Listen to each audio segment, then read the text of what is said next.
I just have a sewing needle and I'm just Kitchenering together a set of stitches at a time.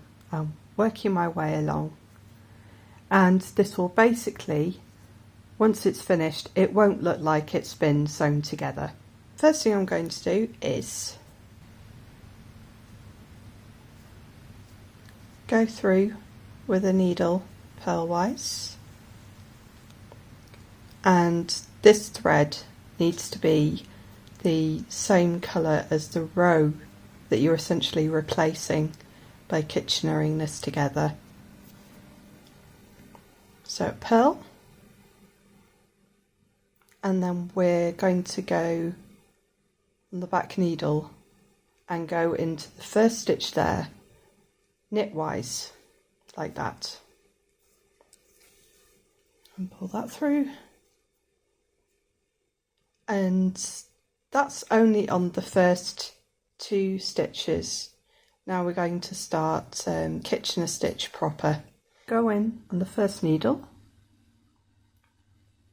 knitwise like this, and you just put it through, and then let that stitch drop off the needle, and then you go through the second stitch on the same needle, going purlwise like this. But instead of dropping that one off, you just leave that one on there, and then you go to your back needle here.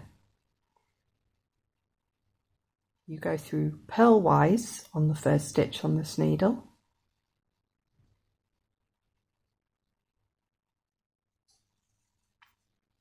pull through,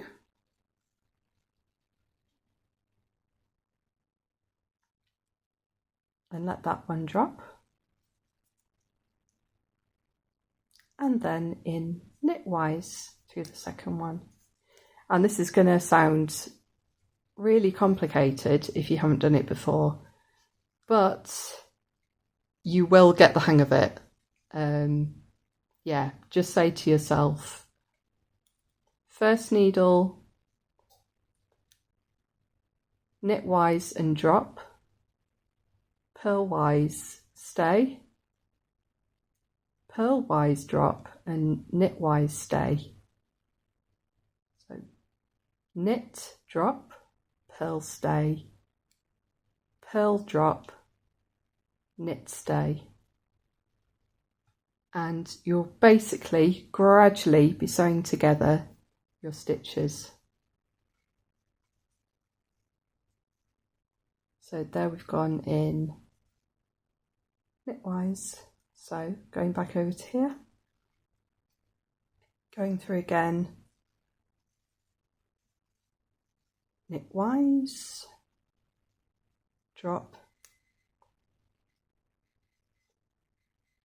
purl, stay on,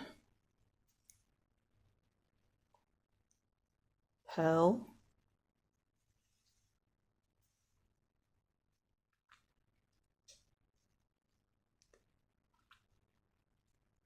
and drop, and knit, stay on. Thank you so much for watching this video today. Hit that like button and don't forget to subscribe. I'll see you again next time. Bye bye.